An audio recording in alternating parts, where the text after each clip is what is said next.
I've been going through a lot of emails lately. Some of them are kind of a mix between how-to and Physical Friday. People want to know some things about getting in shape, but they also want to know some things about fishing. And one of the emails that I was sent was, could you tell me some things that I could do that would get me in better shape to go down on my annual flats trip? Okay. Sure. Absolutely. There's lots of things to think about. And there's lots of ways that you can start training to do a little bit better on that flats trip.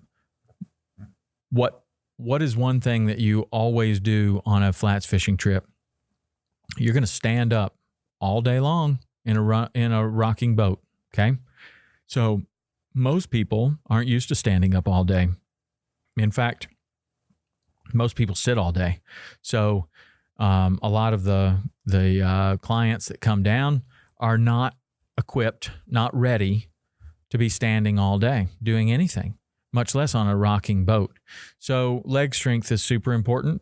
You can do things like, as simple as just taking a walk, doing a little bit more walking. You can put on a backpack put some books in it, put some bricks in it, put whatever, we call it rucking. You can do that. If you got up to where you were walking 3 miles with a weighted backpack before you came down on your trip versus not doing anything, your legs are going to be way stronger. Your lower back's going to be way stronger. You're going to be way better at standing up on that deck all day long. But the other thing that happens as we get older, sometimes we lose some strength in the legs. It's harder to get up onto the deck. So you can do box step-ups, bench step-ups. You can step up onto something. You can do the Stairmaster at the gym, squats. All of that is very helpful in order to keep your legs strong so that you are more capable of stepping up onto that deck and then standing there and having pretty good balance throughout the day. There are things called a Bosu ball. You could put 2 of those Bosu balls together and just kind of simulate a rocking boat. That's a very good thing to do. And then in addition to that, you can practice some isometric holds. There are these rubber bands, or there are, cable machines or whatever, and you can just kind of get into a position where you are pulling, like you're pulling a fishing rod, and you can just kind of hold that in that position, because that's what you're going to be doing. You're going to be holding that in that position and fighting a fish for 20, 30, 40 minutes. If that's not something that you're doing every day, or you're not training in the gym, you're going to have a hard time with that. Your arm's going to get really tired, and you're going to want to pass the rod off. A lot of times there's nobody to pass the rod off to. So you got to fight it, or you got to switch hands, or you got to do something.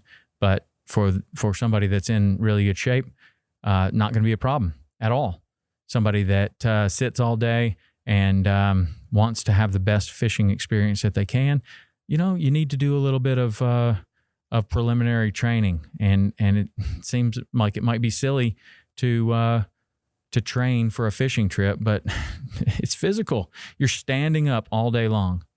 So just look at what you do in a regular day. Do you stand up all day long? Chances are you don't, unless you have a standing desk. So make sure you can stand up all day. Wear a weighted backpack and do some walking. Just walk, if that's the case. Step up onto something, an 18-inch platform, a cooler, a bench, whatever, the stairs in your house, and just step up onto those things. As that gets easier and easier, maybe wear the weighted backpack and step up there. And you're not trying to win a triathlon, but you're trying to make it to where you've waited all year for this trip. Now let's make the best of it. Okay. So if you can do a little training before, great.